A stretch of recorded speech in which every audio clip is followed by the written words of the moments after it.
Jenna's Wow. here now. You needed a bit of teletransportation yourself to get here today, didn't you? That'd have been easier. No, I drove. We just kind of got you in just in time. Yeah, literally just sat down quickly. Morning. People will be very excited about this Christmas Day special. Can you tell us anything? What can you tell us? I can tell you that we get a new doctor. There is a regeneration this Christmas. We know that already. I think we knew I know. Yes. Without giving too much away, in case you've not heard, we have Peter Capaldi joining as the next doctor. It's quite a complicated transition, isn't it? It really is. It's such a unique show in that sense. I don't think it really happens anywhere else where, you know, this doctor who's been, you know, on our TV screens for 50 years, we get to see him regenerate and change, and Matt has his last hurrah as the doctor, and he's wonderful. I think it's one of his best performances that I've ever seen. It was a pleasure. And what's it like? Because you and he, I mean, you've been very, very popular. The series is incredibly successful. You obviously have a great rapport, you know, both professional. I guess personally as well, you just get on, don't you? Oh, yeah. And you can tell from the way the two of you perform together. That's a bit weird, isn't it? And now you've got to try... What do you try and do? Try and recreate it with someone else just walks in his shoes? It's a strange thing. We've been rehearsing last week, but it feels like something very different. And it's such a dynamic, but that's how it feels. It's kind of taken a whole nother direction, and Peter's doctor is very, very different. He is very different, so it kind of naturally becomes that. How hard was it to film those last scenes with Matt Smith, though? Oh, it was so hard. It's just, you know, it's that kind of... goodbyes are always sad and they're never ever easy. It's like kind of at a train station where you're saying goodbye to somebody and it's horrible. And it's like that day where we have these words to say, these wonderful, beautiful words that Stephen has written, and it's kind of... We're trying to avoid them for as long as possible and kind of not wanting to look at the scene because it's so beautiful and sad. But, yeah, it's hard to say goodbye. And this might be a really silly question, but because you're the continuity in a way, aren't you? So you've been with the old doctor. Yeah. He turns into the new doctor. Yes. Does your character see any...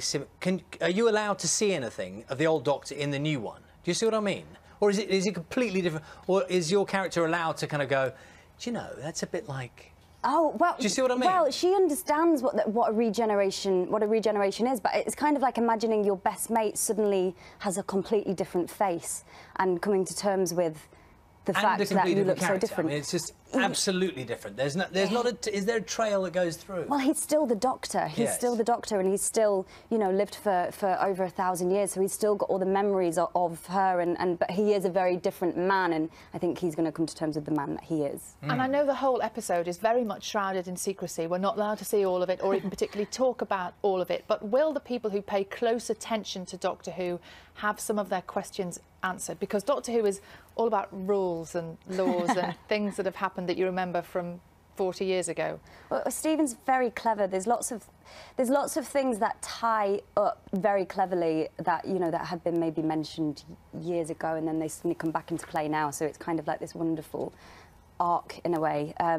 But it's kind of it's very much a tribute and to the 11th Doctor and everything that has made him so funny and wonderful and sad and heartwarming. It's kind of a big celebration in a way of all of that.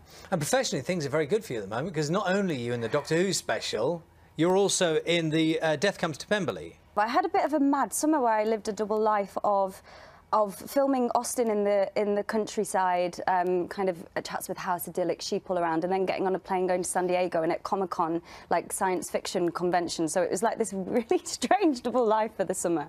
Tell us a bit about, because we're always fascinated by those conventions. Yeah. You've probably done quite a few of them by now, have you, the Doctor Who conventions? Not massively. We did one in London for the 50th. Yeah.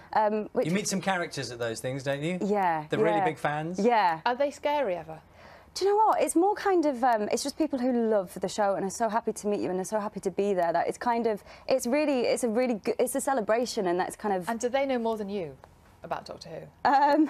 Probably. Sort of a forensic knowledge of your own character. Yeah. But people dress up as well. They have cosplay, it's called, so people dress up, and kind of, it's amazing the effort that people go to and the detail as well. Did people dress up as you? Did you meet you? Yeah, I met me quite a lot. Did you? Because I have different incarnations of Clara, so there was lots of Claras. Flattering or a bit weird? Very flattering, yeah. That's great. I loved it. Good for you. Thank you very much for coming in this morning. Thank you.